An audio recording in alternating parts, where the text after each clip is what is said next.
You asked for it, and here it is. After my first video about flower regrets, hundreds of you shared your own gardening nightmares in the comments. Today I'm covering the top 10 plants you told me to warn others about. These aren't just pretty flowers that got out of hand. These are garden bullies that will take over your yard and possibly your neighbors too. Stick around because I'll tell you exactly where these plants are most problematic and where they might actually behave themselves. Hello again, Senior Green Thumbs family. I'm back with part 2 of my biggest gardening regrets, and this time it's all based on your suggestions. After 40 years of gardening and making every mistake in the book, I thought I'd covered the worst offenders, but your comments proved me wrong. You shared stories that made my morning glory problem look like a minor inconvenience. Before we dive in, here's something important. Some of these plants might be perfectly well behaved in your specific region. I'll tell you where they're gardens and where they might actually stay put. Geography matters more than most gardeners realize. Mistake 1. Let's start with sunchokes, also called Jerusalem artichokes. Sarah from Michigan wrote to me saying, I planted these for the edible tubers, and now I understand why some people call them earth apples. They multiply like crazy underground. These are most problematic in zones 4 through 9, especially the Midwest, Northeast, and Pacific Northwest.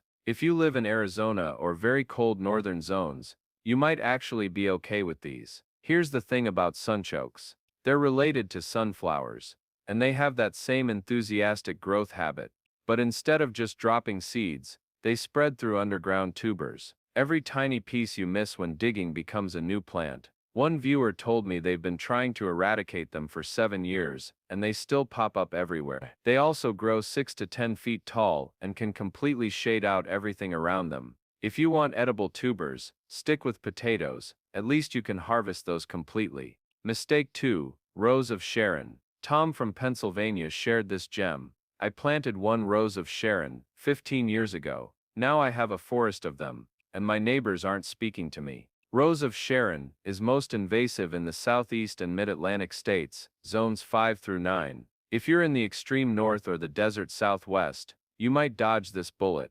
These beautiful hibiscus relatives are prolific seeders, and I mean prolific. One mature plant can drop thousands of seeds that germinate in your sidewalk cracks, gutters, and worst of all, your neighbor's prized perennial beds. They're nearly impossible to kill once established and can quickly turn into thickets. If you love the hibiscus look, try hardy hibiscus varieties, or look for sterile cultivars, like Diana or Minerva that won't seed everywhere.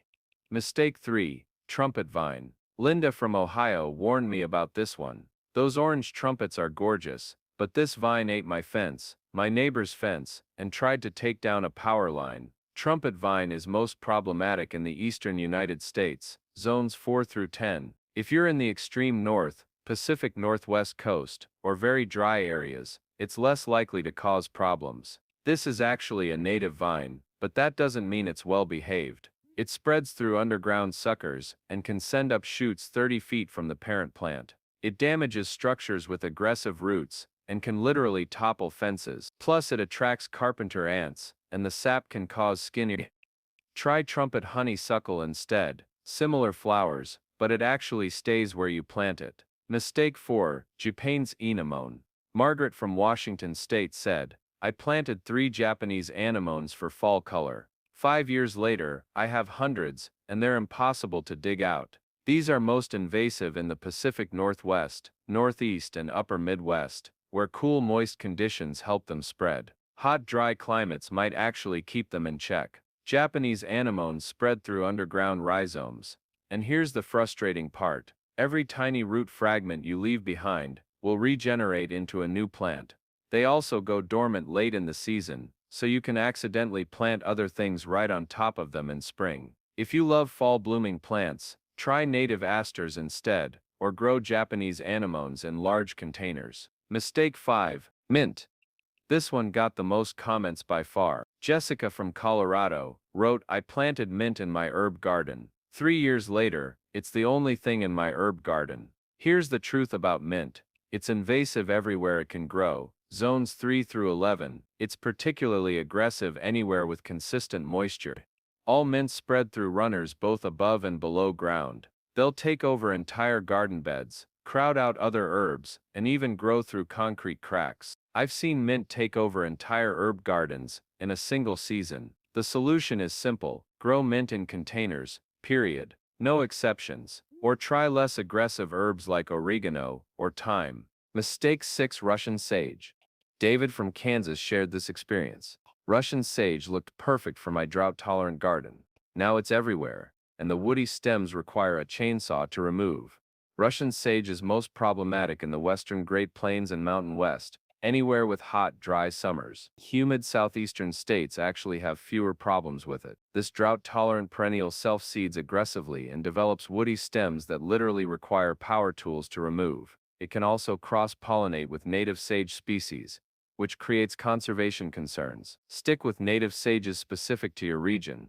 They give you similar beauty without the invasion. Mistake 7: Perennial Bachelor button. Karen from Montana wrote, "The blue flowers were lovely the first year. By year 3 my entire meadow was purple, and nothing else could compete. This is most invasive in the Mountain West and Northern Great Plains. Cooler zones 3 through 7. Hot, humid southeastern states have fewer issues. Perennial Bachelor button spreads by seed and underground rhizomes.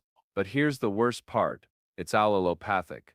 That means it releases chemicals that actually prevent other plants from growing nearby. In some areas it's legally classified as a noxious weed. Annual Bachelor buttons stay put, or try native alternatives like wild bergamot."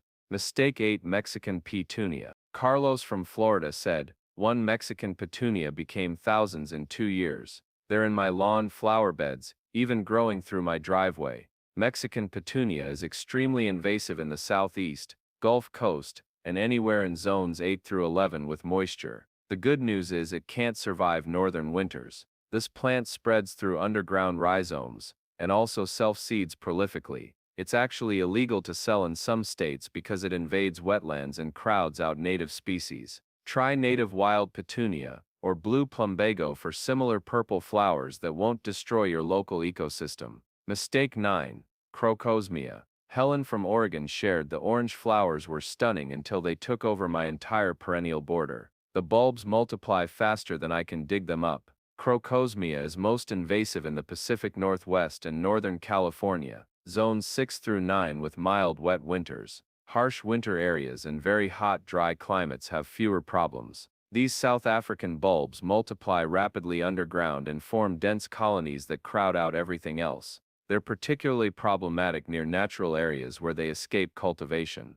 Try native cardinal flower or bee balm for similar bright colors, or grow Crocosmia in containers where you can control it. Mistake 10: Vinca ground cover. Robert from North Carolina warned, "I planted Vinca to cover a slope. 20 years later, it's covering my entire woodland understory, and nothing else can grow there." Vinca is most invasive in the eastern United States, particularly zones 6 through 9 in the southeast and mid-Atlantic. Very cold northern zones and hot, dry western states have fewer issues.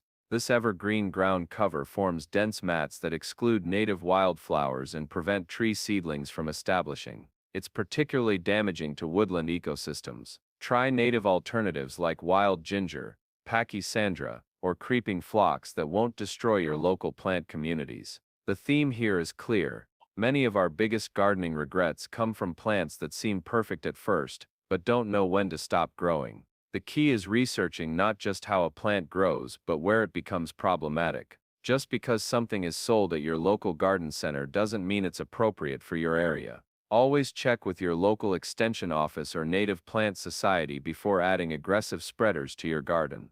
Remember, the best garden is one that brings you joy, not endless hours of weeding and removal. Your future self will thank you for choosing plants that know their place and stay there. Thank you so much for all your suggestions. You've helped create a community where gardeners learn from each other's mistakes instead of repeating them. What other plants would you add to this list? Share your regional experiences in the comments, because what's well behaved in one climate might be a nightmare in another. Don't forget to subscribe for more practical gardening wisdom from someone who's made all the mistakes so you don't have to. Until next time, keep growing, just choose your plants wisely.